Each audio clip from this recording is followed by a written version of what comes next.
not a dog. This is a Russell. And I walk by and I see all my pillows and I see one of a moon. I'm like, what, are you kidding me? Where's the next one? There's one of just his face. Yep, there you go. There you have it. There's the Russell. Oh, nothing's sacred, is it? Okay, few announcements for you guys. This Thursday, we're starting Word Up with Nathan Isaac. How many of you guys have never heard Nathan speak? He's incredible, you guys. He goes deep. He goes deep and wide, deep and wide. And so if you want to be a part of it, I believe it's $100. I think it's 8 weeks, something like that. And then there's dialogue at the end. It's on Thursday night if you want to join the dialogue and on Zoom, but you can then get the recording and listen to it. And he's going to talk on the covenants. He's going to go after some stuff, just some deeper stuff scripturally. Are y'all there? All right, so be sure you can go to iamgodshouse.com to register for that. And we would love your thoughts, your dialogue, and all of that. That's going to be a good time. Also, you can mark your calendars, and we're going to send some more information about this out. But on the 18th and 19th of September, Kirby and Fiona will be here in Houston. So we're really excited about that. That's going to be a really good time. And then today, we start our podcast. God's House podcast will begin tonight. So I had somebody threatening me. It was really rude. They messaged me. I'm not saying any names, Elias Tyndale. But anyway, he's like, if you got to get this off just YouTube, because if you don't pay for YouTube, then you get the commercials and all of that, right? And you also can't do anything else on your phone. And so he's like, then he messaged me again 2 weeks later and said he's going to go around me. I'm like, okay, I'm not charged, But anyway, so now we have podcasts. It'll be on Apple and iTunes and Spotify and things like that. So you guys can listen to the messages on there and do your thing. So children, we release you to go. And if anybody is paying still with check or cash, raise your hand. We'll get you an envelope. Everybody else, we have the texting up here. We appreciate your giving. I don't know if you guys who was here last week, Laura was sharing where we are as far as our website. This is just our website. YouTube gets, I think, the most traffic when it comes to our messages. But 62 nations. 62 nations on the website. So when you're sowing, what you're sowing into and the equipment and the things that we're getting, it's getting the word out, and we're very, very excited about that. So if you want to text, you can just text 832-956-0150, and then it'll send you a little thing, and you can put your information in there. Anybody else raise your hand really big? Listen, we didn't realize that times were going to change this much, and I have 10 or 20,000 envelopes to fill with money. I don't know what to do with them. I guess we can just write notes on them because most people do it this way now, right? How many of you guys remember the first time, these are for the oldies, the first time you were in a church service and they let you use your credit card and you were appalled? Because we're like, that is not very wise. People are going to go in debt giving, you know what I mean? But back then the offerings were like, you're going to get 1,000-fold return if you give right now. And then we're like, swipe that card, right? So, but what you're going to do if you give by credit is you're going to get interest on your giving. And that's it. So, just be wise with that. Anybody else raise your hand real big? We appreciate our ushers. You guys go ahead and come up here and get seated. And whoever needs to help them with microphones or anything like that. So you guys go ahead and get seated while I talk about this. And you guys out there, I'm going to get bossy. You ready? Listen to me while they're getting seated. All right? All right. They're going to be distracting behind me. What am I saying? Kirby date, 18th and the 19th. Kirby and Fiona here at this place. Yeah. No, September 18th and 19th. And we'll be putting that out there. So I was going to say a few things and then get this started, and then we're going to go from here. So I've been really thankful for, I've been really dwindling down what we're here to do. And just and I got up this morning, I'm writing it out. Laura's going to be proud of me. I'm going to get some stuff on the website on what, honing in on what I feel that our call is or the call in my life is. And it really is, number one, to help people find their Christ center, the voice of God within them. To continually build the contrast with your voice, or the natural man, the carnal man, and the voice of God. Okay? Because once you get that established in your life, what's feeding the condemnation, what's feeding the twistedness, what's feeding the fear is gone. You literally stop the bleeding, right? Okay? So we've lived in such mixture that's why we've been up and down. We hear and we step out on what God's saying, and then we come back and we do all these things out of our decisions and out of choice, and we create this world for us. And one thing that I said last week, that you are sovereign, everyone say sovereign in. You don't get a choice. One thing that you are sovereign in is you are a creator. Whether you want to be or not, you are creating. Okay? So we're either creating the worlds out of our carnal thinking, the governments, the spheres, all of these things that we see. I'm not talking about good and bad, okay? I'm talking about we create things that are temporary, or we're creating with God from heaven. Either way, you're creating, okay? So then the first responsibility is me looking at my life and realizing my hand in it. Not to condemn myself. I mean, how many of us, I would condemn myself for things, seeing my hand in it, like, why is my child acting like this? You know what I mean? Like, you're shocked.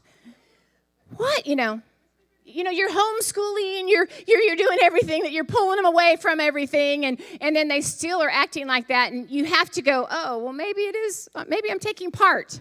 Everyone say taking part. All right? But it's not for condemnation's sake, because there isn't condemnation, okay? But it is to go, oh, well, if I created that, then I can come back, draw within into my Christ self, the center of who I am, where God is, and I can create something great. I can create something everlasting. So don't be in sorrow, even if you think you're towards the end of your life and you look of what have I created. Here's one thing that I know. How many of you guys have seen somebody, a relative, and then you hadn't seen him for like 6 years, and then you see their child? You didn't think you were 6 years older until you saw their child. Right? And all of a sudden, this little 6-year-old is 12, and he's looking down at you. You're like, what the heck? What happened in 6 years? See, growth is automatic.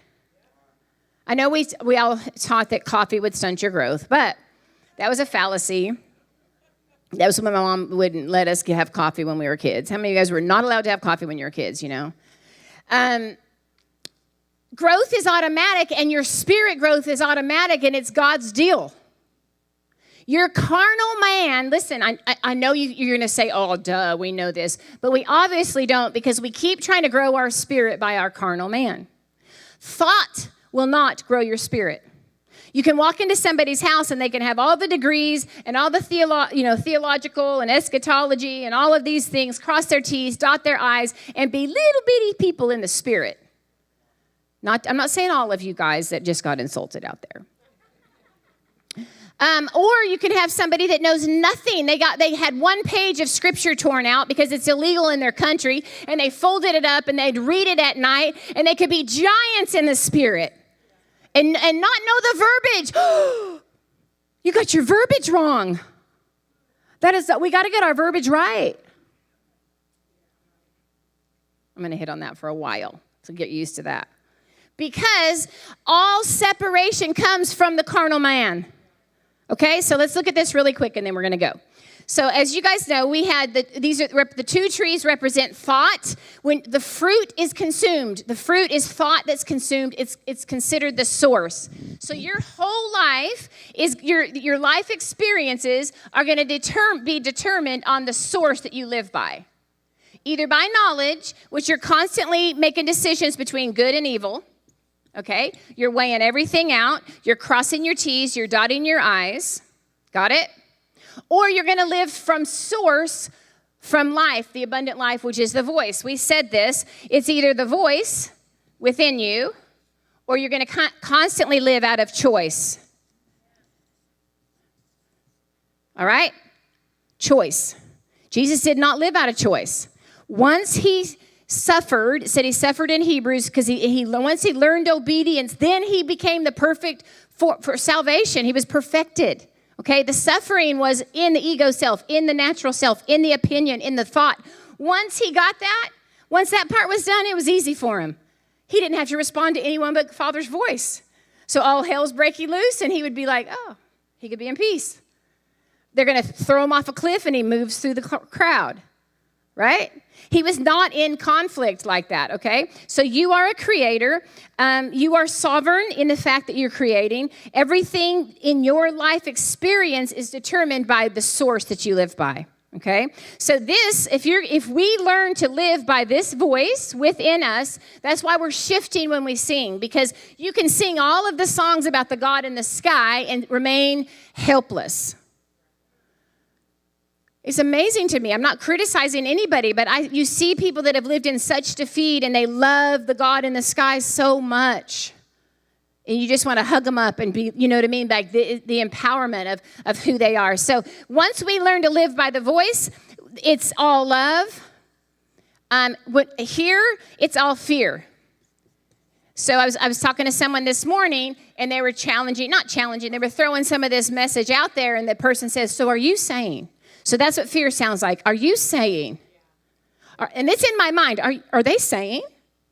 Is that what you're saying? Fear is a voice that tries to nail down what you mean. Okay?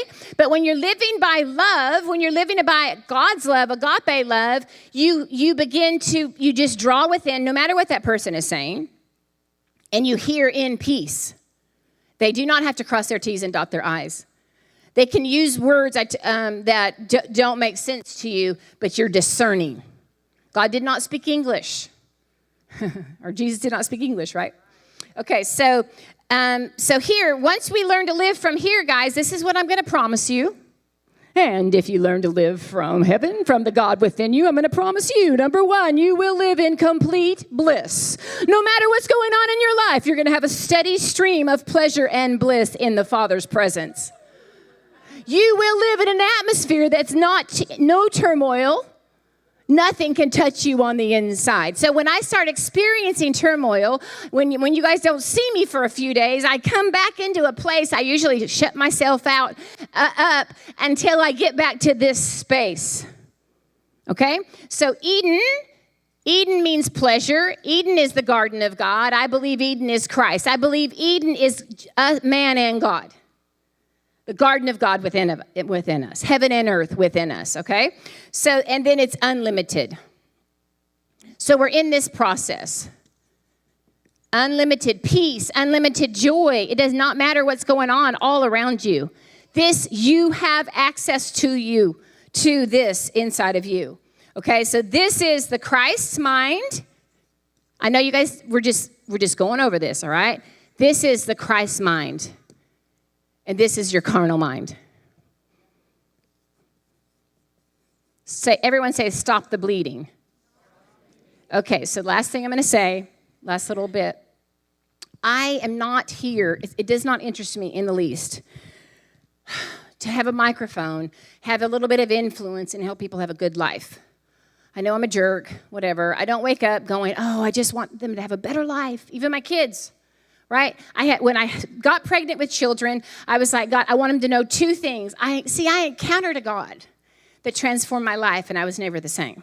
I wanted them to know that God. I wanted them to know the voice of God within them and to want to know the voice of God. And the second one, I had no control over. I tried to get them to I want you to want to know the voice of God. But once you can locate that, you guys, you enter into, you need no man to teach you.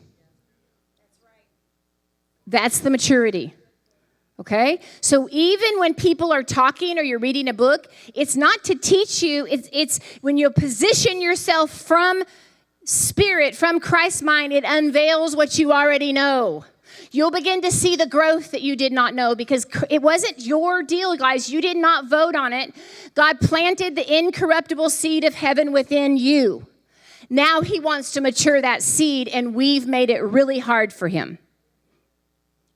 We have fought him, and that's thus the pain.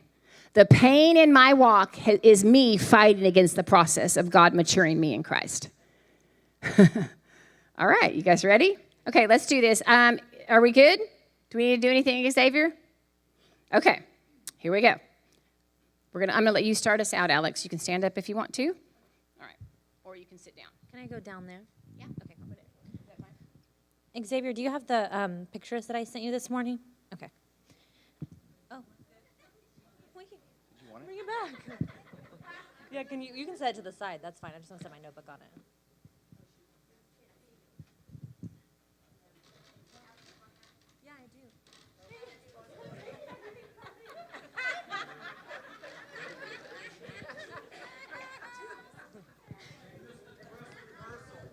Yeah, this is dress rehearsal. I forgot. I got to get my prop. So, so to piggyback off of what she's talking about, and to give you guys some visuals, Xavier, if you can put that picture of the little stickies on the head, I want to show you guys that photo first. So as we're going into this and we're learning more and more, I just want to show some very practical visuals to help you kind of understand these concepts. It's one thing to kind of understand it and then to see it and be like, okay, I understand exactly what she's saying. And it's so exciting because it just keeps getting better and better, and it's so exciting, you guys. So when she's talking about over here, the two trees, the abundant, the alignment with Christ, and then the separation in the carnal, okay? So I want to show you scientifically what is happening right now. So in the past, this is how they would measure your brain activity. They would take all these little stickies or these like head caps, and they would have to physically be touching your skin to be able to measure your brain waves and your thought patterns. Now, if you can show the next picture of the guy sitting in the machine. Now, recently, they have actually changed, and they don't even need to be touching your skin to read your thought patterns anymore. Because they are learning, the scientific community is learning about the energy field of your thoughts and the radius it creates around you, where they no longer have to be touching your skin or on your forehead. It just literally scans around his head. It's not touching him, and they can scan your brain waves and start to read your thoughts, okay? And this is the scientific community. And now if you can show the picture of the man with the blue energy field around him. So as we think of who we are, we naturally have this energy field around us. Whether you want to acknowledge it or not, it's already there. So what we think to believe true about ourselves, our belief systems, the way we see God, the way we view ourselves, is creating this energy field around us. The moment when you are around someone who is very negative, you can just feel it. It's because of that energy field that they're creating around themselves. And so as you start to live this life and aligned with Christ, and when we say aligned with Christ, as you open your mind to, my beliefs may not be true. What I believe about myself may not be true. And as I open myself to hearing truth, I open up the energy field around me to accept everything that is good, everything that is loving, to bring new truths of everything is for my good. And as they were singing this morning, you are worthy of it all, I was seeing it, we are worthy of it all. That's absolutely what I was seeing. But so often, our core belief of who we are is that we are not enough. We are not worthy. And if you don't acknowledge that belief, and you never go deep to find that belief, you're energizing that field with I'm not enough. So you're constantly pulling to you situations that make you feel not enough. Or if you're carrying worry or fear, you are constantly pulling towards you situations that will cause you more fear and more worry. And we're living in a time and age, you guys, where this information is available to us. It's available to us. Even people who don't believe it are starting to recognize the scientific behavior of it and going, wait a second, these things are true. This isn't just some type of spiritual dynamic. This is a law that's operating whether you want it to or not, like gravity. You stand up in your chair and jump off, you're going to fall to the ground. It's going to operate whether you acknowledge it or believe it or not. So as we're moving into this and we're moving into how to live in an abundant life, okay, this law of abundance is operating just like gravity, whether you're acknowledging it or not. So if you are living in fear, you have an abundance of fear. You're pulling situations of fear. You're bringing more things towards you of fear. An example of this is I knew a family, and they lived in such fear, you guys, and turmoil over everything, like getting gas. And they would tell me stories, and they told me this one story about being held up at gunpoint. And it happened to them multiple times, more than 3 times. And when they told me this, my first reaction is I laughed. Not because I thought it was funny, but because I was like, who has that happen to them? More than 3 times, that's insane. But because they were living in such a state of fear and worry, it was literally pulling situations to them to cause them more worry and more fear. So this abundance alignment that we're talking about with Christ is operating in your life whether you're acknowledging it or not. So I'm here to help show you guys the blocks and the beliefs and the pride and our opinions over God's opinion. is what keeps us in abundance of lack, an abundance of fear, an abundance of not healthy relationships, an abundance of patterns that we're literally mirroring since we were a child. So I just want to expose those beliefs, expose the lack in our lives. And it was so great during worship. Worship was incredible, you guys. So I wanted to share this with you, and this might be a little bit offensive because it was offensive to me when I first heard it. How many of you guys have heard of the cry it out method with your baby? Your baby's crying, you let them cry it out and self-soothe. So that came from a doctor, his name is Dr. Ferber, and that was his method. The Ferber method is to let your baby cry it out. Now we're learning now that babies up into the toddler age, about 3 or 4, do not have the physiological components to self-soothe. They are not capable of it. So from a childhood standpoint, you have this baby who is powerless and is trying to communicate that it needs someone to help him. And we were taught, let your baby self-soothe, but it is not capable of self-soothing. So in their most powerless state, they're laying there, they're crying, they're wanting someone to help us, and we're just acting out of what we were taught. But it creates a powerlessness, a sense of unworthiness from childhood, from the moment you are a baby. And it was just ignorance of our parents. They didn't have this information. They were unaware.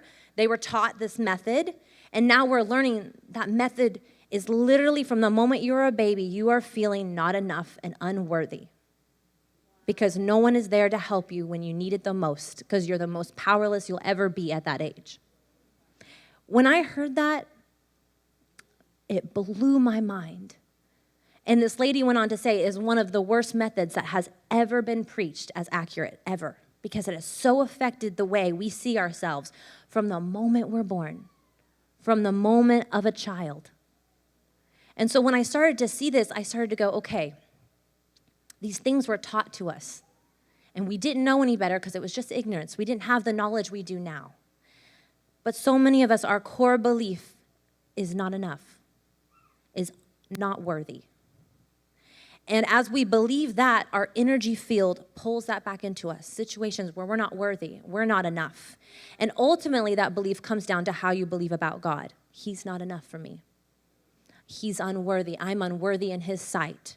So your ultimate belief about God is the ultimate belief about yourself. The ultimate belief about yourself is the ultimate belief about God. And so in this thing, when you hear, I was searching for God and I found myself, or I was searching for myself and I found God, that is the oneness that we're talking about. It is the same entity. So as we're singing, you are worthy of it all, we have to acknowledge we are worthy of it all. We are worthy of it all. We are the glory. We are the holiness. It is stepping into lack, not worth, not knowing your worth, into this is who I am. I am worthy of it all. And as we start to believe that, our life starts to mirror that in every aspect. And we start to attract abundance, not just in wealth, but in our relationships, in our health. But at the core belief of who we are, since we were children, we were taught that we're not worthy and that we're not enough. And typically, if you go back through traumatic events in your life or something that happened to you, that is always the core belief, is your self-value and your self-worth.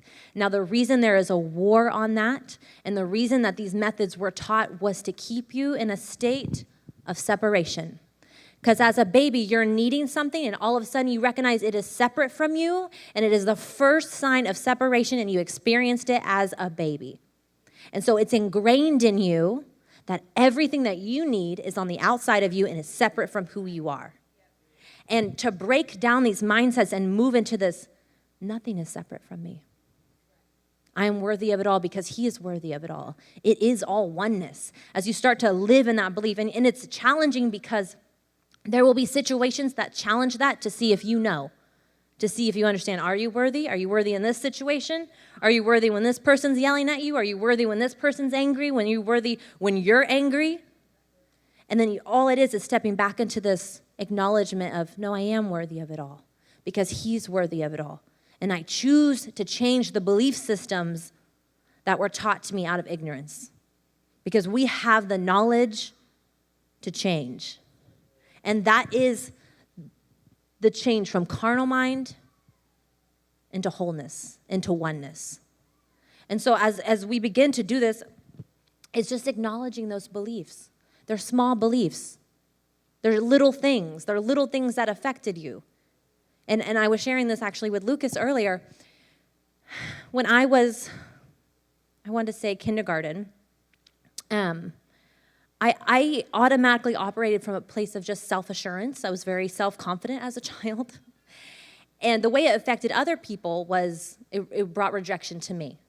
So I believe this belief that me being myself, being extra and all that I am, is going to bring me rejection. So I will reject you before you reject me. And I'll go even further than that. I will make you feel like you need my approval because I don't want you to know that I need your approval. And so I lived in this state of being without even knowing it, because I started this pattern as a child where my sisters, my friends would feel this need to have my approval, which I rarely gave, without knowing that I was asking for your approval. I'm rejecting you before you can reject me, because I don't want you to see who I really am and all the extra and all the stuff, because you might reject that. And I didn't want to feel that pain. So I'm going to live in a state of withdrawal. I'm going to keep up my borders. I'm going to keep up my boundaries. You can only come this far. I'm going to make you want my approval. So I'm going to look disapproving and judging. And now, after I'm going through this healing, I've been in this state of where it's been almost hard for me to go in public because of the fear of judgment. And I said, God, what is this? Like the fear of being seen. And he said, honey, it's your judgments that you released on other people, but ultimately it was the judgments you released on yourself. And to come to that truth of knowing how unworthy I honestly felt about myself was heartbreaking, because I would never put that on my daughter. I would never look at her like that. And God said, honey, it's you. It's how you feel about you. And I was just heartbroken because I realized my first heartbreak was me breaking my heart, was me rejecting me and allowing myself to not feel enough because I wasn't enough for myself. And as I went through these patterns, and children help, because you never would want your kids to feel that way. But ultimately, under these beliefs, you guys, it's the belief that you're not enough for yourself, and that God's not enough for you, and he's not going to come through for you. And so that's why in the past, when we're worshiping this God in the sky, you can feel the separation. It almost feels painful because the separation is in you. And so to acknowledge that separation and worship the God in the sky, it's bringing more pain and hurt to your heart. So this new message is automatically putting us in a place of healing, because it's the acknowledgement that it was one. It's always been one. We are always one. And we're dealing with those beliefs of separation that have always been there. And we're letting them go. Because the next generation, they don't have to believe this at all. They do not have to be grown up and then deal with this as an adult of this sense of unworthiness. And literally everything in our society has mirrored this concept of, here's the carrot out in front of you, and let me chase the next thing that's going to make me feel whole, that's going to make me happy, because they don't want you to understand that the wholeness is inside of you, because if you know that, you no longer need it. You no longer need the carrot. When you realize you are the carrot, you no longer need it. And then they can't force you to want the next iPhone or the next clothes, and they can't trick you into buying this, because they're trying to put pictures out there of happiness and wholeness, because they're letting you know you don't have this, so get this and it'll bring this feeling to you. So the moment we step into the wholeness, into the joy, into the celebration of who we are, who we always have been, the consciousness of everyone starts to change. Everyone around you that interferes with your energy field, they start to feel worthy. They start to feel a sense of I am enough, and they don't even know why, and it's because they're interacting into your field. And you're pulling them into that, literally to the point that their energy field starts to be pulled into that, and they start to attract more goodness, and they attract more self-worth. You guys, that's why we're on this planet. We're on this planet to spread the gospel, which is oneness in Christ, which is you are worthy, you are enough, And I saw this last Sunday as you were speaking, as she was speaking on the law. And the law always hit a chord with me because being raised in the Christian world, you were taught these, the commandments and the laws. And as a young age, that seemed like a lot for me to take in. And I was asking God, I'm like, okay, why was the law created? I know my dad spoke on this, and he told me it was created, and Darren said this, it was created so that you could see yourself fail, so you could see that you couldn't fulfill it. And I was like, okay, but God, doesn't that like create a sense of like, oh, I can't ever do it, I can't ever work hard enough? And he said, no, it was to bring you to the truth of who you are, that I cannot follow all of these, to this place of surrenderance and to let go of resistance. And I can't do it externally. I can't follow all these rules and get the outcome I'm looking for because it's already within you. So he created the law so that you could see it externally, acknowledge it that this is not something that you can do, so that you could find it internally, so you could hear his voice. It was always to lead you to hear his voice. It was always there to expose the voices in your head of work harder, do better, the competitiveness. And I shared this too with my mom. There's the game, Ring Around the Rosie. Our musical chairs. We've all played when we were a kid. You're dancing around the chairs, you're having a good time, you're just enjoying the music, and then all of a sudden, they take a chair away. And you realize, oh, there's not enough chairs. So then you're not dancing, you're not having a good time, you're staying close to the chairs because there's not enough chairs for everyone. You want to get a chair. And then they take another chair away, and then you're pushing your friends to get a chair. And it's taught to us that life is competitive and life has lack. And we're taught not to just dance and enjoy the moment anymore. Now we need to make sure we have a chair. We need to make sure we get one before someone else gets our chair because it's competitive. We got to compete. It's work harder, get closer to the chair. I got to run faster than the other kids. And it's teaching our children a place of lack. It's teaching them that we have to compete. You have to work really hard to get somewhere. You have to be the best. If you want wealth, then you need to make it to the top, and you push down everyone below you. And it's teaching us to stay in lack instead of just dancing to enjoy the moment with all your friends. It's teaching you to compete with one another.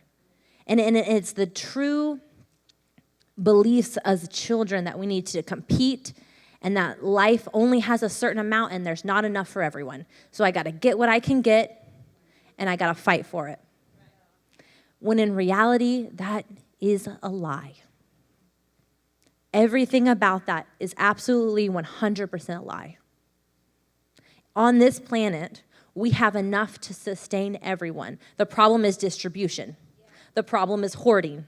The problem is when the pandemic hits and everyone has to buy toilet paper because all of a sudden we might not have it in a couple months. It's a way of controlling us and keeping us in fear and lack. And think about how that affects everybody around you. When your energy field is fear of lack, then you're at the store and you're like, oh, maybe I do need to buy 6 things of toilet paper because we might be out. And it starts to create this panic. So I challenge you guys, turn off the TV, turn off the news. Do not let it in your energy field because they are trying to bring the consciousness down. They're trying to keep you in lack and fear so you do not realize who you are and you don't awaken everyone else around you. And this is this church. We awaken everyone around us, everyone we come into. We say, no, there is enough for you, there is enough for me, there is enough for our children's children. We live in an abundant planet. We never run dry. We never thirst again. We never hunger again because this is the reality we choose to live in. And as we choose to step into that, it changes our future. It changes what is going to happen in the future. Because the beliefs, and this is a huge thing, you guys, in the movies we watch, they're putting beliefs in your mind. They're putting beliefs in our children's mind. All these end of the world movies, they're putting that belief in your mind. It's teaching you lack and it's teaching you scarcity. It's not teaching you abundant world. It's not teaching you abundance. It's not teaching you oneness with God. It's teaching you got to fight for what you want. You got to fight in the end. And it's keeping us in a place of fear and lack.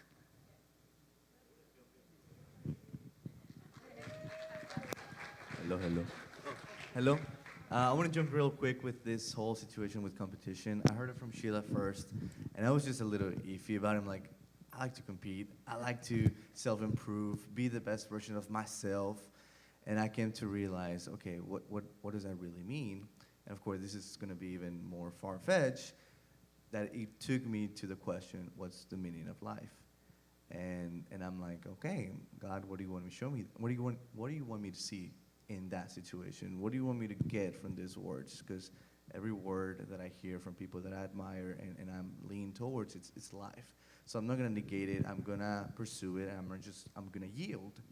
And what I heard, and I kind of like really gravitated to very strongly, was the fact that it wasn't about the competition itself. I leaned it more towards the question, like what would be the meaning of life? For me to find success, for me to be the best version of myself, would be to live my life for others. The moment that I will continue to do everything that I do for myself, I'm just living in lack because I feel like I don't have enough.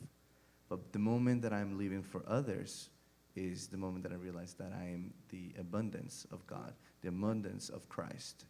And I am walking on this earth, and the energy that I have, the finances that I have, the health, my relationship, they are all abundant for me to give away.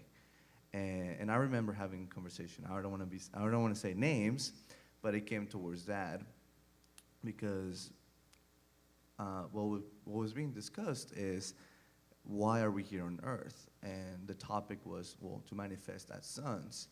And in my head, it's like, what does that exactly look like if you're not doing it for others? If you're just doing it for yourself, if you're claiming for fame or doing for your own health, it just falls through, in my opinion. Yeah. So the moment that we are expressing our love, our joy, and our peace by yielding to those three emotions for others, I feel like there's no competition.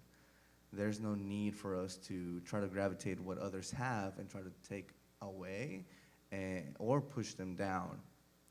So I want to jump backwards again because I was trying to find ways to jump into her conversation, which was amazing.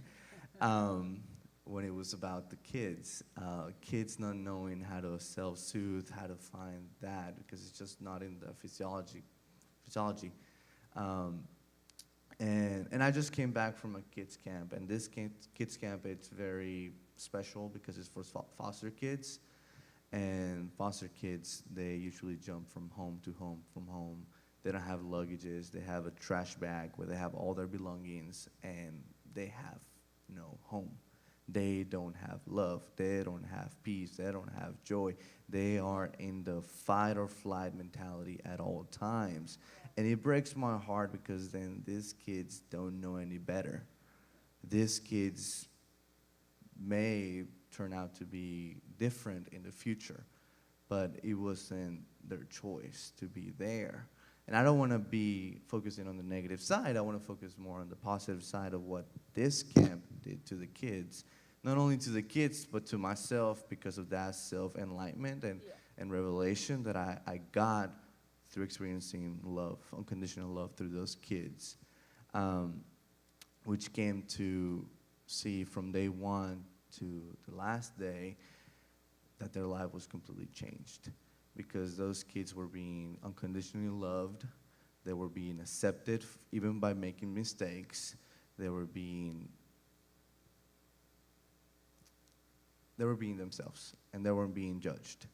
Right. And seeing that growth in just a little kid allows me to see that that can happen in anybody, not just a kid. It's just an adult as well. However, this year was different because I've been doing this for 3 years. And this year was different from the other ones simply because I felt I wasn't doing enough for the kids. I felt that the role that I was fulfilling there wasn't the right one. And what I caught myself doing was I was living from the carnal mind, was what expectations did Jordan have for this week? Why did I have expectations did I hold myself to for these kids to live from? And it really took away from a pure joy type of week, because I was kind of like pitying myself, like, oh man, I didn't do good this time, I didn't do this and do that.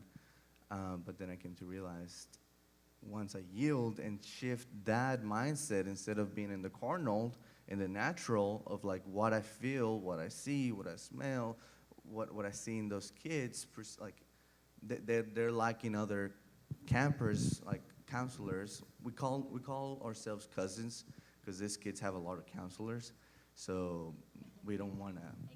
Yeah. So we call ourselves cousins. So there were other cousins that the kids liked more, and I'm like, wait, hold on, like I'm fun too. And again, I made it all about myself, and it's not that. How did they respond to you when your energy changed, when that field around you they changed? Went there. Well, so the reality wasn't that like it wasn't like hands-on 24/7. There's 28 kids, and I was like over 2 of them. Those 2, they were like, the reason why it was different this year was because those were younger than what I usually have. I have a little bit older kids, so I've learned to manage them. They're more independent. With these little ones, they depend on grown-ups a lot, on taking showers, brushing their teeth, pretty much the life of a parent that I haven't lived and stuff. But these kids, if they're 8 or 9, in their minds, they're 3 years behind. They're 5 or 6 because of all the hurt, trauma, and problems that they have to deal at such a young age. And I believe those kids have gone through way worse things than I have. So that's where the self-growth comes in me seeing them in their lives, everything that they have gone through, and still choosing joy and love and accepting from others without the wall. Yeah. Without them wanting to reject me before Right. I reject them. It was like that at the beginning, but once we allow the love of God, because that's pretty much, it's a Christian camp, so that's the core center. Just give them love, play with them. Even if they fight, don't discipline them. Yeah. Let's help them play again, like reconciliation. Yeah.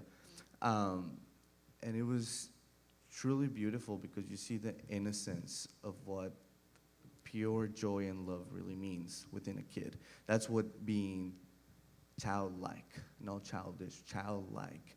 That being willing to be vulnerable, to accept who you are through others. And then it led me to the final enlightenment that I had, I guess, where I realized that it wasn't just the 2 that I have, but I really had key moments with all the kids at the end of the camp, because you can see after having such a wonderful week, those kids were crying. They didn't want to leave camp because they were going back home to a home that rejects them, doesn't love them, doesn't feed them, and they just want to hold on to you. And I came to realize that I did make an impact. And it wasn't focusing on that, but more of like I yielded to God. Because I found myself in one moment where I was just trying to encourage him and say, look, I'm going to be here next year. We'll see each other next year. There's events throughout the years that we can engage and show you who you are, help you find your identity. We don't use those terms, but that's the whole point. And at the end, as we were walking them to the bus for them to leave, I just wanted to encourage the 2 boys that I had and told them, I love you. And if you know me, I'm the kind of person that I just don't throw things just because. I really want them to mean it. And I don't say I love you that much. I'll show you that I love you by my actions. I'll show you that I love you by being there, by thinking about you, but I'm not very verbal. And I caught myself saying I love you, and I'm like, oh, wow, like, okay, what is this? And at that moment, I could feel a breath of life coming through me to those kids, and I could feel that it changed, it shifted. Like they were still sad, but they were struck by lightning. in a way. And I came to realize that was Darren as well, telling those kids, I love you. And it's that father in love for those kids. And of course, like, I have so many moments. The kids weren't the only ones crying. I was crying too, but I wasn't letting them see it. And I'm like, I grew up without a dad. And the mentoring and the role that Darren filled in my life during this past 6-7 years were amazing. And these kids don't have a dad or a mom. And once I heard from Darren, it wasn't only Darren, it was God, right. Father God and Darren pushing that breath through me, for me to be a father to them and help them be who they are. And that is the legacy that we are all meant to carry on. Like, that was the impartation that I'm allowed to continue. And that brings me back to my first point, living life for others. I was talking to my Lamise, she's my girlfriend, and I was telling her, if I have anything written behind me when I die, I want people to know that I live my life for others. I want my legacy to be for others. Because even if I just impact one person, I know that person will continue what I poured into them. And it just continues, like the ripple effect. Once you drop a stone on the water, it just continues. Yeah. And it's ever flowing. So that sense of the separation, and I got to take care of myself before anybody else, it's a lie that the world has created to keep us captive and keep us separated from one another. Because in reality, we need one another to fulfill my truest self. Right. All of my passions, all the love that I have for sports, for finances, or anything, they're not meant for me. This is me, of course. This is what I came to. Yeah. They're meant for me to help others reach their fullest potential in that part. And I will also gravitate to other people that have health or relationship advice and get that from them and just build each other up instead of pushing each other down. Yeah. Yielding to the mind of Christ, of abundance, of everything as a unity, rather than I'll do it myself and I'll take care of myself. What I love what you said, Jordan, about how you had to face during that time in the camp your own attitude of what can you give. I think sometimes the biggest thing, and I love what you were sharing too, Alex, I think as a parent or a teacher or whatever role we're playing in someone else's life, it can become very codependent if we think I have to do this and that person is like looking to me to satisfy this role. But if you see that other person as an equal, even a child, even I don't care how small the child, even a baby, I'm helping them, but I'm learning from them just as they're giving to me just as much as I'm giving to them. Yeah. It's an equal relationship. It's an equal partnership. Wow. From that place, that is true humility. Yeah. And from that place, that's how you can truly parent or teach or impart, and the person can get it free of you. Right. Yeah. You're both mutually receiving from one another, and it's not codependent. And so I think that's, we all, believe me, Lord's had to deal with me in that so much, of that desire to rescue someone. But in doing that, I am belittling them, and I'm belittling myself, because who do I think I am if I'm seeing them that way? I'm not seeing myself truly as I am if I'm not seeing them truly as they are. Yeah. And so it's not about reaching down, it's about looking eye to eye and reaching across. Yeah. And that's what God's had to deal with me in my life too, about even in my family, of putting a parent on a pedestal. When you put someone on a pedestal, you have objectified them. Yeah. You can't relate to them. And eventually they'll come crashing down. They're meant to. that's idolatry. And then An you're idol hurt. will fall. And so they'll fall in your life one way or the other. And it's painful, and it doesn't have to be. But when you see them for all of who they are, the good, the bad, the ugly, it's when you can truly see yourself.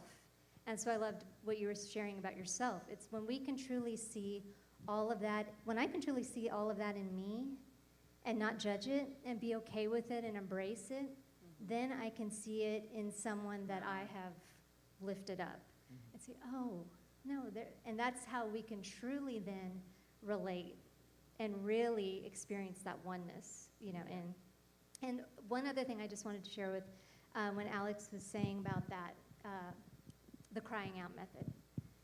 And I love it because we're learning about this to trust the voice, just like Sheila said. Why is it that you have to teach parents and parents have to, it goes against every parental instinct to let them cry it out. You hear parents, I hear my friends, it's like, oh, I can't stand that. It goes against your instincts because it's not meant to be. Yeah. But we have believed, and this is where I love science, but I'm also very cautious of learning too much because, I know, sometimes we inform ourselves so much of, this is what they're saying now is best. This is what they're saying now is best. And you have to really trust within, because to be honest, science is always catching up. Yeah. It is always behind what the Lord is telling you from within. Right. He will tell you things from within that you have never heard of, makes no sense, is contrary to everything people say, is even contrary, well, I'll say it, could even be contrary to what the scripture says. Right. But, so if you're looking to something to prove what he's telling you, that's that immaturity, and we're all growing out of that. We're all acknowledging it and growing out of it. It's when we start realizing that more and more and honoring that and just going with that, things will follow, and you'll find the evidence of, oh, now they're saying this. Well, yeah, you knew it all along. Yeah. As a parent, you knew that. And living from the tree of separation, that part of our mind, if you can throw the picture up there of the brains, sounds weird. That part of our mind, the part of our mind that is unconscious, and when I say that, it's not aware of God's truth, right? It's the 5% of your brain that is giving you the logical answers to everything, telling you what to do. That's the part of your brain that is trying to keep you alive. It's the part of your brain that was in you for survival. And if you, the conscious, so this conscious. But when I say the conscious, when I'm saying the conscious mind, I'm talking about it's typically from that place of separation. So I call it the unconscious. It's the unconscious, conscious awareness of God. So it's the part of your brain that's instinctively in fight or flight. It's the part of you that gets angry, the part of you that has reactions, the part of you that's just not aware yet of who God is to you. So it's the part of you that's still separate in your mind, because your mind is operating in a way for you to survive. Because our ancestors had to survive. They had to fight. There was wars. There was turmoil. So it's the part of your brain that is just trying to keep you alive. And so as we move into the awareness of Christ, it overrides that part of our brain. It tells us, no, we live in a place of peace. You don't have to be in fight or flight. You can calm down. This is a place of peace. It's the same thing that Jared was talking about when new information comes and it triggers you because it's not what you've been taught or believed, and all of a sudden you feel kind of aggressive about it. It's why people fight over politics and they get this aggression inside. It's the part of your brain that's trying to keep you alive and survival. So all of a sudden you feel like you need to have this fight. And it's exactly what Karuna is saying. It's quieting that part of your mind that's feeling that frustration or that resistance, and yielding to the voice within, and yielding to the voice of Christ, and aligning with that oneness. And so whenever you feel that the emotions of anger or frustration, you're operating from that tree automatically. Automatically. If it's not from a place of peace, you're automatically operating from separation. Because somewhere in your mind, you believed that whatever situation you're going through, that there's not oneness with God in this situation. And so the 95% of our subconscious, and the reason that we're talking about healing and we're talking about even these children, and to come at this as a child, because the 95% of our subconscious has already been programmed by the time that we're 7. Right. So by the time we're 7, you're already have certain beliefs and patterns that you're going to live the rest of your life out of if you don't acknowledge them, if you don't heal them. Core beliefs about money, about relationships, how you saw your parents, how you saw them deal with money, health. And so for an example of this is when I was a child, I knew that God always provided. But I saw God always provide just enough. And so I've been operating out of a belief system that I will always have just enough. And guess what? In every aspect, when it comes to finances, I always have just enough. I have enough to pay my bills. I have enough to cover the things I need to. And the money does always come in. It has always came in for me. But because I believed that it would, and I believed it would always be just enough. Instead of believing that there's always more than enough. Everything I give, I get back. Everything I give, I get back. It's this flow. So it's a belief that I saw when I was 5 or 6 that subconsciously put in my brain a pattern that I continued to operate out of until I acknowledged the pattern. And it's not that, and sometimes we make the ego, we demonize it as this dark, evil part of ourself. It's just the part of yourself that's trying to keep your human body alive. It's trying to keep you in survival. It's the part of you that's trying to hold on when you're dying in the end. So when you catch yourself operating from the ego self, show us, just kind of give me an example how you dismiss that and don't judge it and then shift over. The moment, and this has taken some practice for me, is acknowledging that I've been triggered or something doesn't feel right to me. I'm like, okay, this makes me angry. So the moment that I say, okay, this makes me angry, why does this make me angry? She doesn't say it that sweetly. No, it's more like, why does this make me so angry? In my angry state. and I'm like, okay, why does this make me so frustrated? And I'll give an example of that. There was a situation between me and my relationship, and it triggered me to the point I was shaking. My whole body was shaking, okay? And I'm like, okay, I've been studying this enough to know that something is going on with me. There's some type of trauma that was activated, and now I need to acknowledge what that is. And you guys, when I say I was shaking, my body was like this. I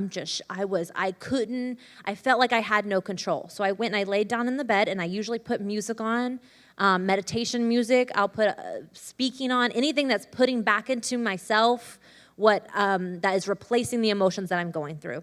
So I open myself up. Okay, God, this is here. I acknowledge it. I am shaking. I am angry. I'm full of fear. I acknowledge that that's what's happening with me, and now I just surrender to whatever you want to show me. And he literally showed me a timeline of the same situation happening over and over and over, and a reoccurring belief since I was a child. And every time it would happen, I would start to shake, and I would start to feel this fear and of non-acceptance. And the situation wasn't even what I perceived for it to be, but it brought out the trauma that was in there. And as I'm sitting there shaking, and it took me a while to calm down, I'm like, okay, God, I want to release that. And so I sat there with anger, you guys, for a while because I couldn't see why this had happened to me.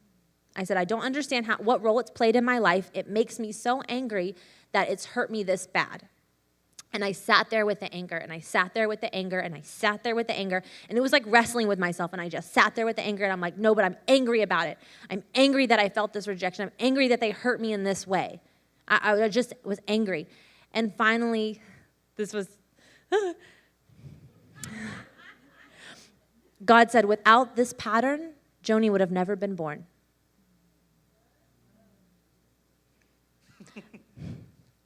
My need to be rejected, because I was rejecting myself, led me to Joni's father and gave me Joni.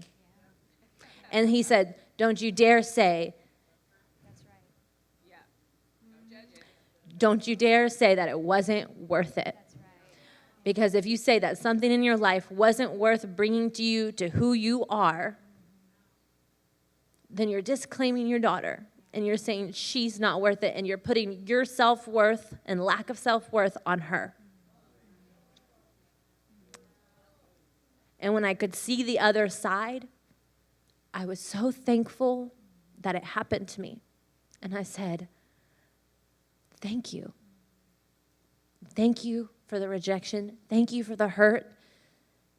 Thank you for affecting me so strongly that it continues to show me who I am and my oneness with Christ. And it showed me and it gave me my daughter, the best gift I've ever had. It was always worth it. It is always worth it. And another thing God showed me was your situations do not make you who you are. Your situations show you who you are. And when people say, like, well, I've been all through all this, but it made me who I am. No. It shows you who you are. And then you release that way of that level of government. Yes, and then I released that from my body. And I felt it come up out of me. I felt the shaking, and then I just laid there. And I felt exhausted afterwards. I just was like, I'm pretty sure I fell asleep. But it was in the thankfulness, the gratitude that it even occurred in my life, because it showed me more of who I am. It gave me the best gift I could ever ask for. It was in the gratitude of it that I was able to let it go. Its job is done. That's right. It's, what's the word? You no longer serve me at this time, but you have served me up until this point. It served a purpose in my life that brought me more joy than I could ever ask for. So I usually say that out my mouth.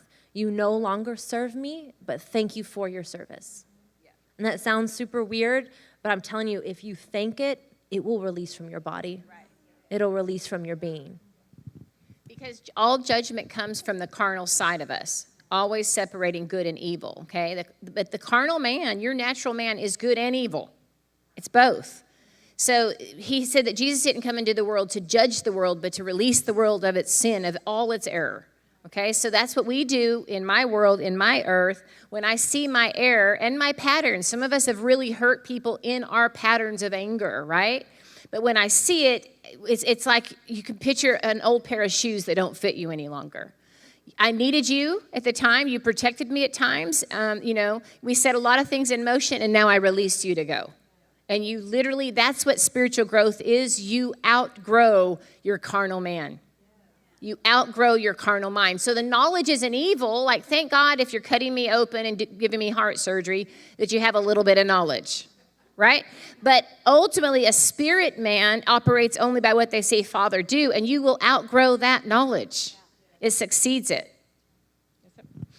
I would say what excites me about this specific example or conversation, it's more like, what if I was aware of that from the beginning? What goodness and what growth could I have achieved even more when I came to that? And it's something that I have. It's not that I need to do it. Like, I got to be aware. I got to be aware of all my flaws. I got to be aware of all the mistakes. I got to be aware of all my insecurities. No, it's more just yielding to the mind of Christ and letting that reveal itself to me and self-propel myself to where I need to be right then and there. Yeah. And I believe by choice, the timing, that the choice that we have to live in the carnal keep us from all truest notion of self, of Christ. And that's the reason why I get excited. It's like, wow, this it's available to me to propel myself even more. All these negative things that have happened in my life, instead of me feeling chained, instead of me feeling not enough, instead of me feeling that I need to wait for X, Y, and Z to occur before I can do whatever, it's the opposite. It's more, I'm going to use this as a strength, as a encouragement, as to even be better. Not better in like, I'm going to gauge myself, like what's worse and what's better, but to grow, to really be Christ in me, and be that to the world and continue moving forward. And I love how she said it. It's not like I have the need to go help people. It's just I am helping people because that's who I am. I am that I am. So. I just want to say this real quickly. Exactly what Jordan is saying. The propelling and the growth is what we're after. This process is set in motion, so what's going to happen to you or not. Where you get stuck is wherever you're trying to cope. We live in a society where they're giving us coping solutions, entertainment, alcohol, eating, drinking, whatever it is. So in any area that you are just coping, that's where you're stuck. Church will be a way of coping. Christian songs will be a way of coping. Listening to another message will be a way of coping. Okay? None of that can replace you drawing within and hearing the voice of God within you, your Christ self, and allowing that to grow. And the other thing is energy. If you guys know fire, gas, water, what's it? The fourth form of energy? Ice, right? All the forms, fuel. That it doesn't ever leave the planet. It just changes forms.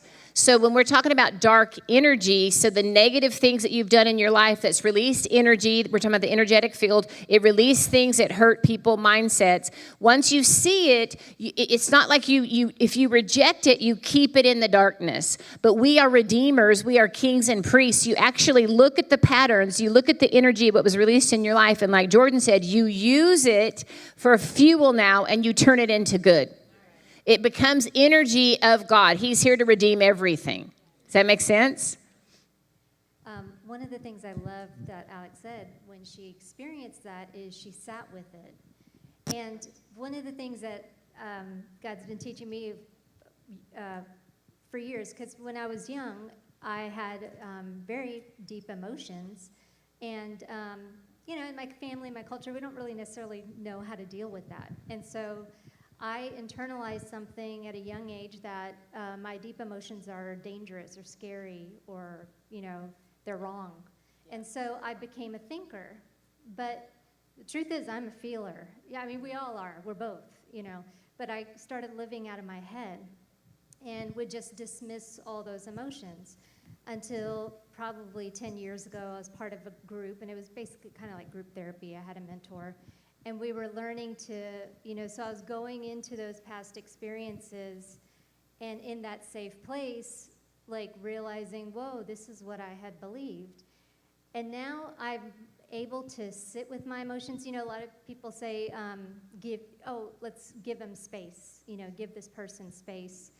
And really giving someone space, or, Peter will sometimes, when he knows something's not right with me, what's the matter? And will just sit with me and, are you okay? I know something. And give me space to bring out and up whatever needs to come out and up. But the truth is, the greatest thing you could do for yourself is to give yourself the space to bring out and up what needs to come out and up. Because in the end, it really is about you. I love how she said it. It's a relationship with you. I mean, because it's ultimately you and God. Yeah. And so, yes, we can do that for one another, but the power is if you can do it for yourself. And the more you do that for yourself, the freer you are to allow others to express that as well. But give yourself the space, give yourself the time. And I love what you said too. Everything is meant to distract us, to say no, that's just, it's not important, it's not, and you go on to the next thing. But that emotion doesn't go away. Right. It's still there. And as we know and we've learned, it's affecting our physiology, it's affecting so much, and it will eventually manifest in some way or the other, and it's not for our good, because their emotions are meant to travel. It's energy, it's meant to come out. It's meant to move instead of getting stuck. And so, sometimes, I've had times where, a couple years ago, I would get so angry and be so upset by something, I'd just get in the car, drive, and scream and yell. Because it's not meant for Peter to have all of that come out on him. So it's not meant for anyone else to be a dumping ground for my emotions. Right. No, they're meant for me to express them. Yeah. And ultimately express them with God. So half the time I'm like, it's at him, I'm driving around and I would feel the pleasure of God as I'm, I would feel his encouragement to let it all out. And believe me, now I've gotten beyond that, but a lot of times it wasn't choice words that were coming out too. But I would feel God's encouragement. Come on, come on. Yeah. And at the end, I'd be laughing with him. Like I'd feel the laughter and it would just come, because that has to come out. Right. And so just, that's part of love. That's part of loving our, I mean, there's a reason why I said love one another as you love yourself. You have to be able to love yourself. This is where unconditional love begins. Yes. And it flows out from there. Yeah. And in those stuck emotions, that is the place where you have to cope. Because it's stuck and you don't want to acknowledge it, that's the place where you have to cope with it. So you're doing whatever externally to cope with the stuck emotions. And if you need help expressing emotions, get around some children. Or drive in traffic. Drive in traffic, especially my children, because they're going to feel angry and they're going to feel it and they're going to yell at you, and then in 2 seconds they're fine. Or, yesterday or 2 days ago, Troy was he was in tears almost, and I was like, "What's wrong, baby? What's happening?" He's like, "I'm just sad." And I'm like, "Okay, well, just be sad, baby. It's okay. Just let those, you can feel those emotions." He was literally over it in 4 seconds, and then he was happy again.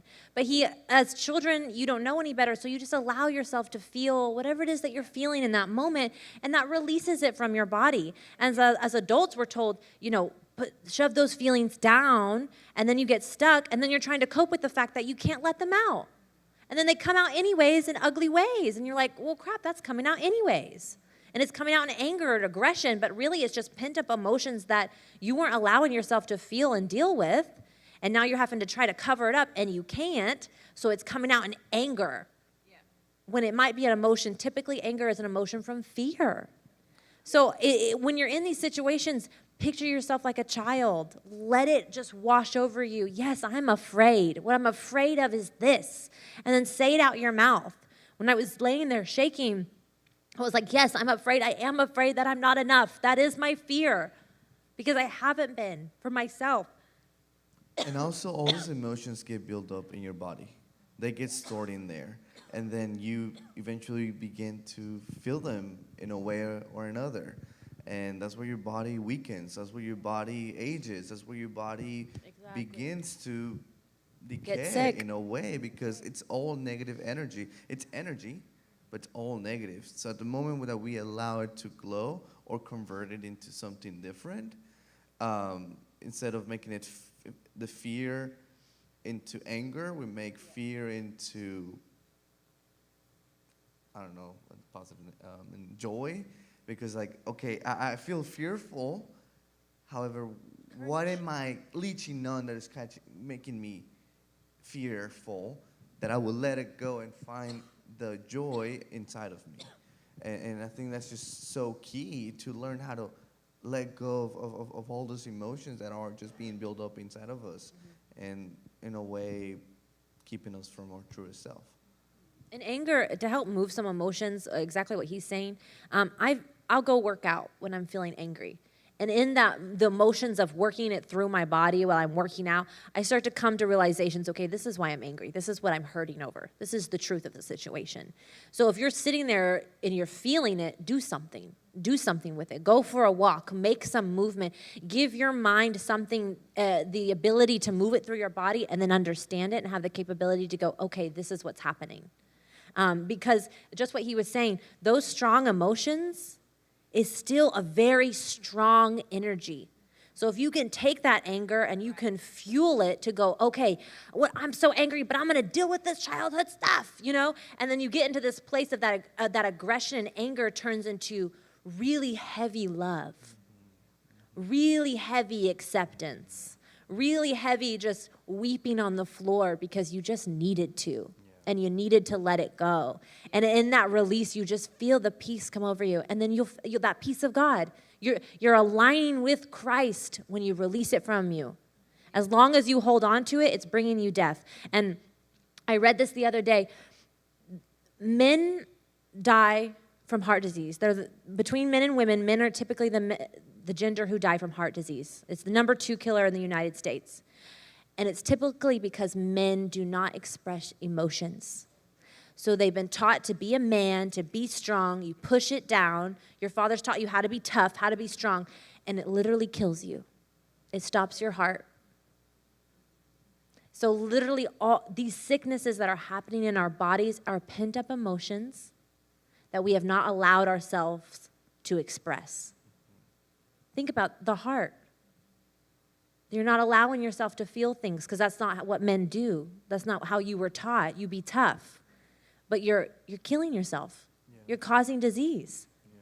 And so, yeah, it might sound like some girly stuff, just cry about it all the time. But if you don't, it will affect you in another way. Yeah. So it's up to you. But I just want to share one tool as well that might help at times.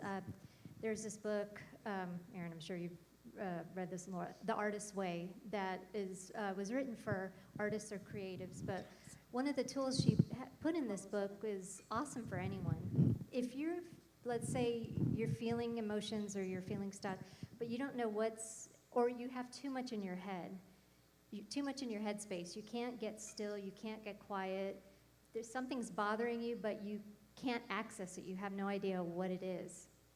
So one of the tools in this book is she calls it morning pages. In the morning, when you first wake up, before you start your quiet time, let's say if you're really struggling with that, getting silent and quiet and trying to hear what the Lord's saying to you, she says, fill up 2 pages, front and back, 2 full pages in a notebook of just whatever's in your mind. It doesn't have to make any sense, stream of consciousness. Just write out 2 full pages. It's exhausting to do at first, you know? Yeah. And at first you might think, okay, there's nothing there. You wrote a paragraph, but just a note, fill it up. So if all you can think of is that paragraph, keep rewriting it over and over again. Let out all those words until you fill up the 2 pages, and it exhausts your brain. Like it exhausts kind of, it's like a brain dump. Yeah. A brain dump. And from that, place of dumping out, then you can like enter into more of that quiet space.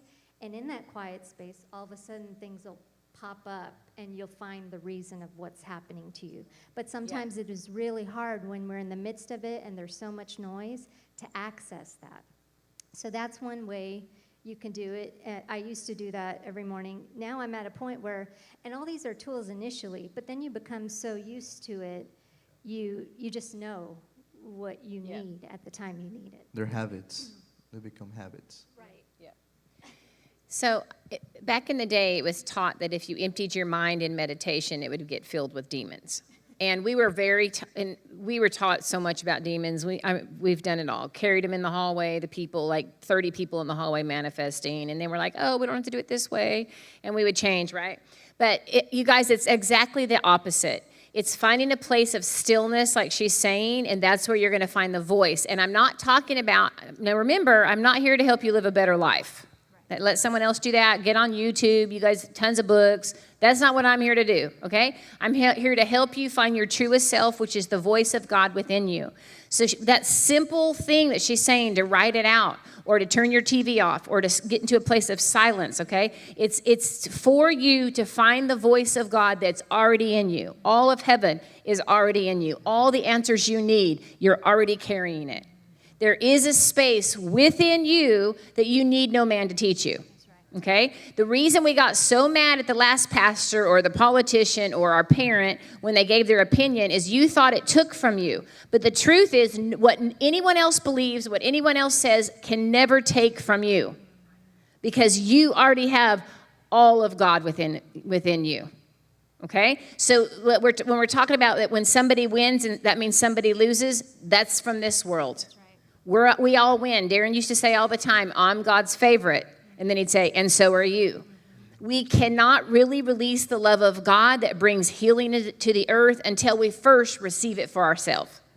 Does that make sense? And so let's use these for simple things, like when you're in traffic and then you want to yell and flip off somebody or whatever you do instead of just condemning yourself for doing that, go ahead and let that question come up. Where is this frustration coming from? Because as long as it's coming from someone on the outside, you are standing in the place of a victim, and you're responding to the world rather than responding to God.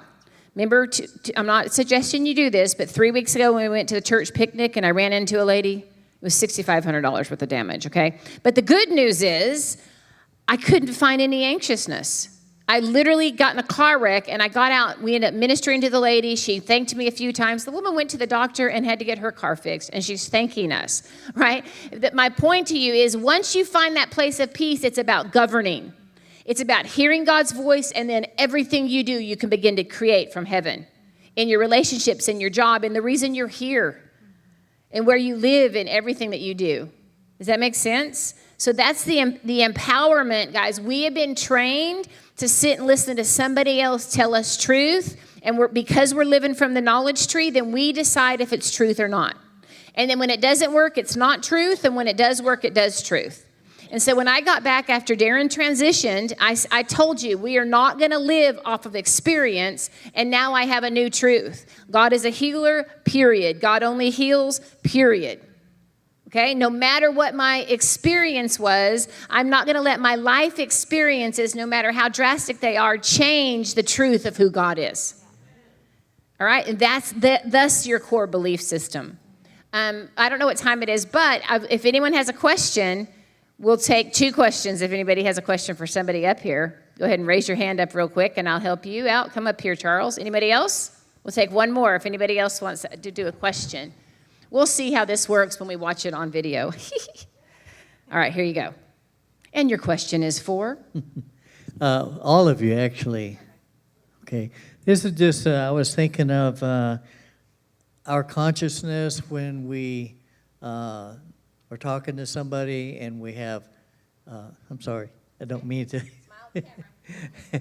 What I'm really trying to say is that we have a tendency to say, well, you know, that's part of life, or that's the way it is, or something along that line. And I was thinking of something particular, and now it's kind of phased away here. But just the idea of the same thing is that it's just, that's the way it is. Do you have any response to that? Answer the first part of it. Do you have I mean, just the fact alone of like being, what's the word?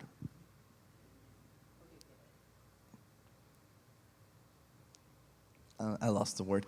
Anyway, so like being taught to always just think it's part of life, let's let it go through the motions, keep going. It's again, keeping ourselves in a box, keeping ourselves captive. And what I've learned how to deal with it, and of course, another example is like my issues are worse than all of y'all's issues. Like I can only handle it my own and whatever. What I've learned to do is the opposite, where I'm like, okay, this situation alone will bring me some kind of lesson. However, I don't want to learn it from the carnal mind. I want to learn it from the mind of Christ. And I literally just position myself, yield myself to receive truth, not receive a lesson, not receive some kind of like, okay, a mistake was made, I gotta go through it, but more receiving life from that situation alone. Instead of letting life happen to me, I happen to life, kind of way. Like I'm myself. Well, and the truth is that whatever life you're living is your choice. Yeah. And so if you can say, well, that's just how life is, and you can take the responsibility off yourself, then you have no responsibility. Yeah. There you go. Yeah. And so then you can live life as a victim of life just happens to me. Mm-hmm. And there's not that responsibility of actually you create your own life. Whatever life you're living right now is because you chose to live it. And everything around you is a reflection of how you feel about yourself and what you're choosing. So it's almost as, it's easier to accept, like, oh, well, that's just life. Well, life is whatever you make it to be. It's whatever is a reflection of who you are. So if you want to change a situation, you got to take responsibility for it first and say, no, I'm living my life. I'm creating my life. We're not living the life that was handed to us. We're creating the life that was handed to us, the energy that was given to us. And then we create from that space. But if we take ourselves away from being creators, then we're victims, and everything happened to us because it just happened to us, and we're a victim in that situation. So people want to stay there because there's no responsibility there. You can blame somebody else. But the moment you say, no, life happens from my space, from my energy field, whatever I'm creating, that's a lot of responsibility to acknowledge. But from that space is where you can create everything you want your life to look. Right. And there's a fear with that, with saying that, like you can have the life you want, because it's this almost longing in your heart, like, well, I would want that, but just in case I don't have that, let me go ahead and believe that life just happens to me. Right. So it is having to step into the belief of, yes, I do create my own life and I can have the life that I want. Mm-hmm. And that's a scary place to be because you're very vulnerable. Yeah. But it's in that vulnerability that opens you up to having the life that you're looking for, to create the abundance that you're drawing within. And that's what I meant with like shifting and yielding to the mind of Christ. Through that positioning helps me create the best possibility of that situation. And that alone, I hear what she says, like it's vulnerable. It's like, oh crap, like now it's on to me to do what I need to do. But if you shift yourself into those three notions of peace, love, and joy, nothing can really go wrong. Yeah. Because if you really think about it, yeah, it's always being fulfilled. It's always enough. It's not about just being enough. It's always being. Yeah. So. And, you know, we've thought for so long that, and I love that question, Charles, because I feel like we're all being challenged into what should life look like? What does life look like? And what even defines abundant life? Yeah. You know, and we've talked about it. We've gotten glimpses of the world is changing and the world is shifting. But I'm telling you, we don't even have a clue what 20 years from now this world will look like. Exactly. And what life will be like 20 years from now. Exactly. Because as we've heard, it is happening so fast. It is beyond what right now we can see, hear, or think. It is so much more. And look, even Scripture has said it. In Isaiah, where he says, they'll take their guns and become plowshares. The lion will lay down with the lamb. That is beyond our comprehension, because that kind of world is nothing like what we have seen. Right. That is nothing like what we have seen, but that's where we're going. And so life itself is totally changing. I always told my daughters, and bear with us online because we'll work out, put in our bags to you and things like that. I always told my daughters, and I'll tell you this, if you're talking to somebody and they're telling you what went wrong in their last marriage or their last relationship and they're telling you what the other person did, you're talking to an ego. Okay? I don't care if that last person, beat the hell out of you or had 25 relationships or whatever. If you can't come out of any situation and see yourself in it, then it's still ego. We are that powerful, you guys. We are creating. We're part of the conflict. We're part of what life is bringing to us. I'm not saying when you were 7 and you were abused that you made that happen, okay? I'm talking to adults that are going after God, and we're coming into the light. Does that make sense? Okay, here we go. I just wanted to add on to this, is that really we have a tendency to, when something is going on and it doesn't look good for us, somebody else comes along and says, well, that's just the way it is. That's the way, you can't get around it. That's the way it's going to be. Well, I can't accept that. That's right. And we shouldn't. That's right? That's really what I wanted. Yeah, I love it. That's right. You ready? Yeah, it's like people say this all the time now, it is what it is. Yeah. And for some reason, it always bugs me so bad, but I understand what people are saying. One of the things that I was thinking when, I was thinking a lot of things when y'all were talking, was how, anybody in here ever had their worst fear come true? No? A couple people. Oh, hey, I'm with you. When your worst fear comes true, and it becomes your reality, it is an incredibly liberating place. Because you realize in a moment, I'm still here. Right. I'm still alive. That wasn't as scary as what I thought it was going to be. And I think, honestly, I was just thinking about this time last year. I wasn't quite here yet, but God reconnected me over the last year. I honestly, I don't even think I've told you this. I had this thought like, 45 years old. I've had a good run. It's been good. I've lived a really good life. And and in 45 years, probably a lot better than a lot of people. And kind of feeling like gratitude in it, like, it's been good. And now my life is over. That was the unsaid part of it, like the flip side of that. But now my life's over because my worst fear is my reality. And I don't, obviously that's not the truth of who I am. That's not really even a belief that I have. But it was in there somewhere. And realizing that, so in all of this, I'm hearing all this stuff. That's fine. You guys get your kids. I'm hearing all of this stuff, and I'm feeling like this conflict inside, like, I believe what I'm hearing is true, but I can feel it that I'm not there internally, and I keep saying, like, how do I do this? How do I do this? And one of the things, when Alex was talking about competitiveness, I just want to say, okay, all right, I admit it. I am the chief amongst you.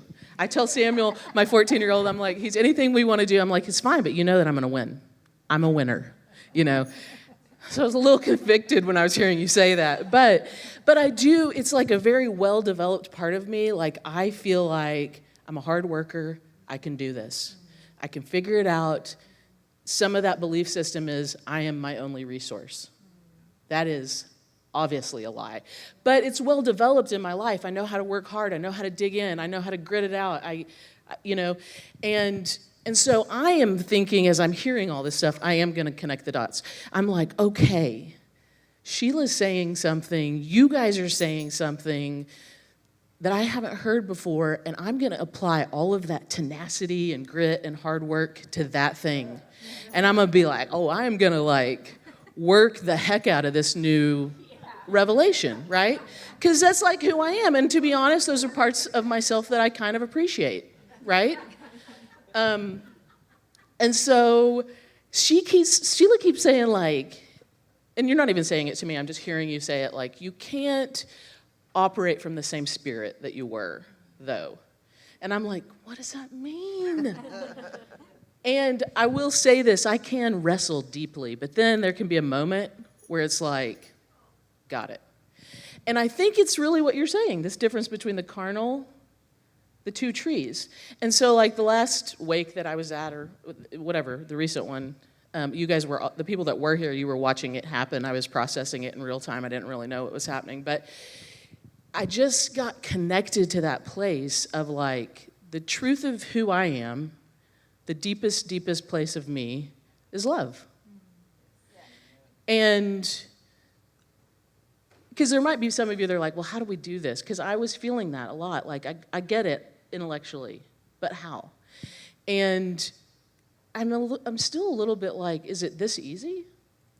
That is coming from the person that's like, let's fast for 300 days this year, And so I'm like, it can't be this easy. But I just tell that this picture inside of me, because love is about 5 years ago when I started this whole journey, God said, I'm going to teach you about love. I thought it was going to be a cool New Year's Eve thing, It's been the death of me and the life of me. But it's what I'm feeling is the word, you use the word yield a lot. The word yield, the word surrender. It's like this gushing river of love inside of me. This is the picture that I have. And all I have to do is just surrender to it. And I don't know what else to say about it. And Sheila and I were talking last night, and I was like, it's kind of weird. I'm always a person that has a lot of vision. I've got something I'm going after. I got places I'm going. And I'm saying, it's weird. I feel sort of empty in those regards. I don't know. I don't know what vision I have except love. And I read recently in the Passion 1 Corinthians 13, which we've all heard, of course, but I love the new wording of it, the different wording of it. It helps you kind of encounter it in a different way. But it's just who cares about anything?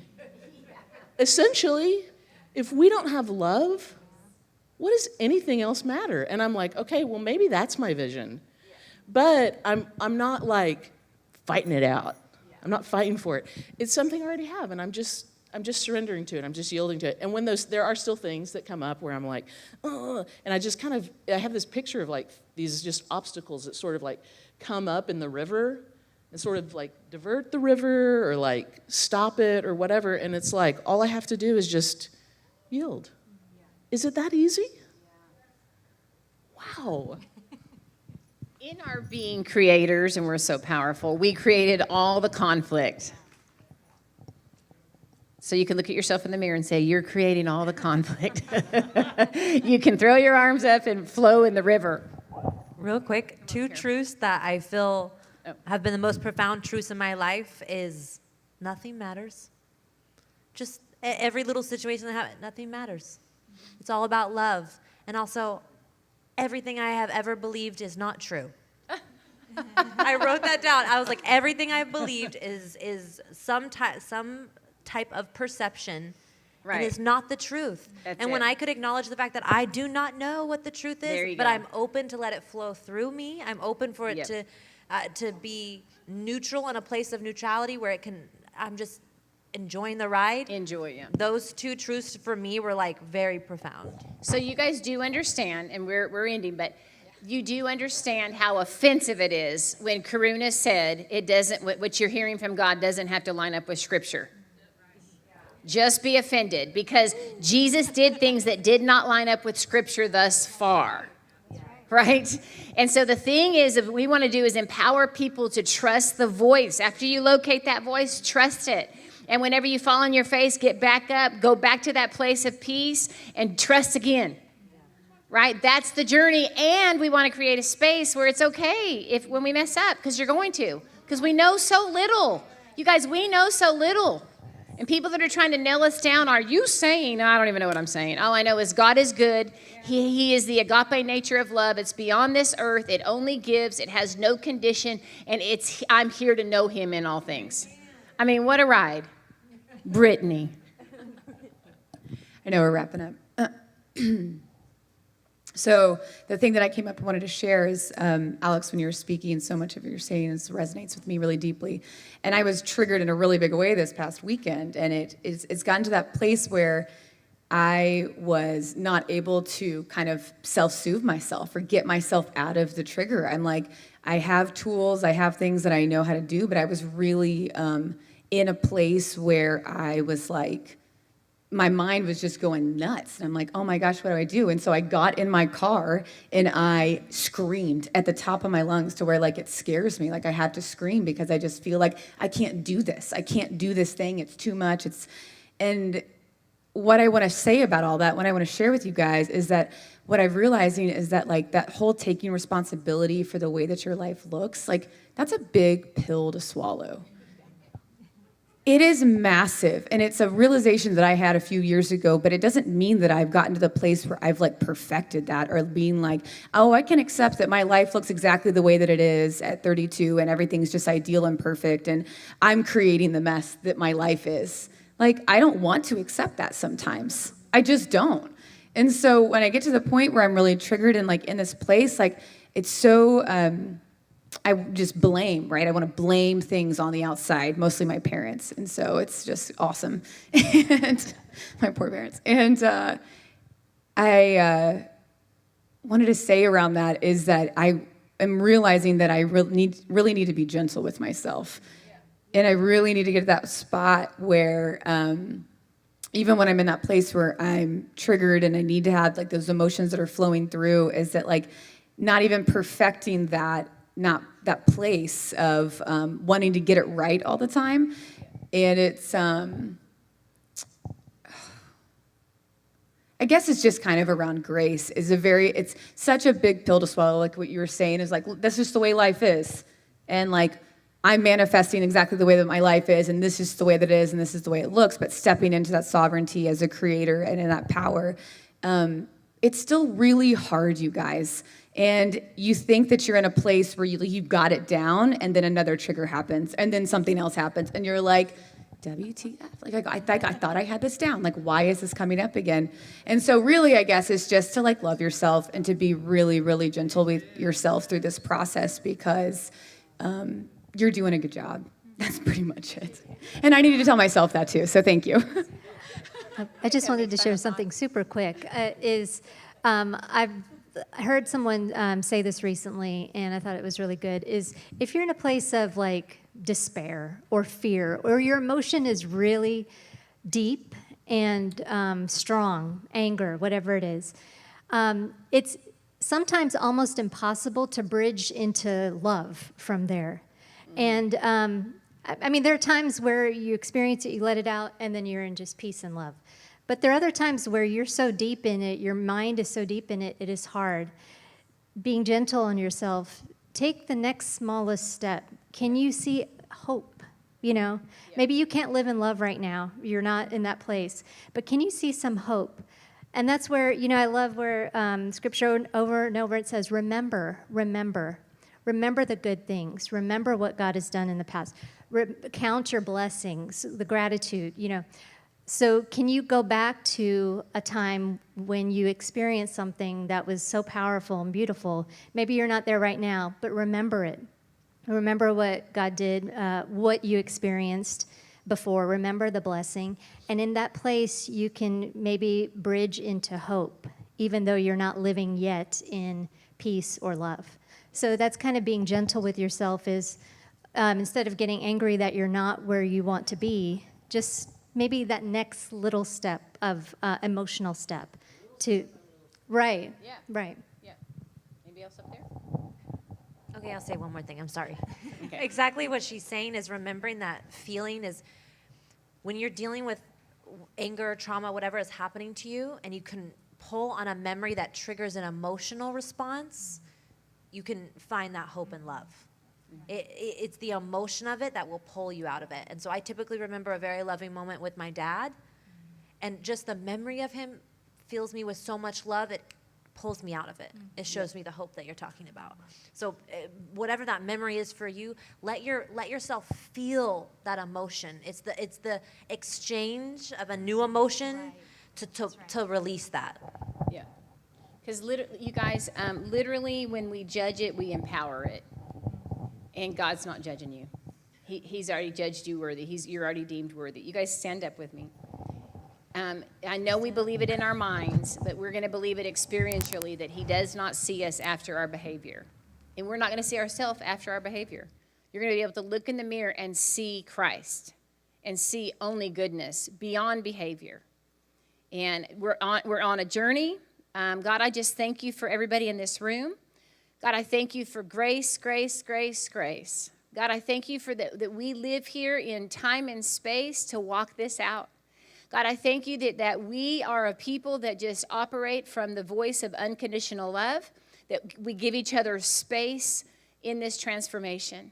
And God, that we want to be quick to be willing to be like children and just say, we don't know anything, God.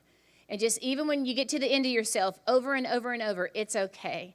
And then, God, you begin to re-show us your goodness, your faithfulness, and we begin to operate once again into a place of peace. God, I thank you for everybody here. I thank you for your voice. I thank you for your grace, and we just love you. Amen.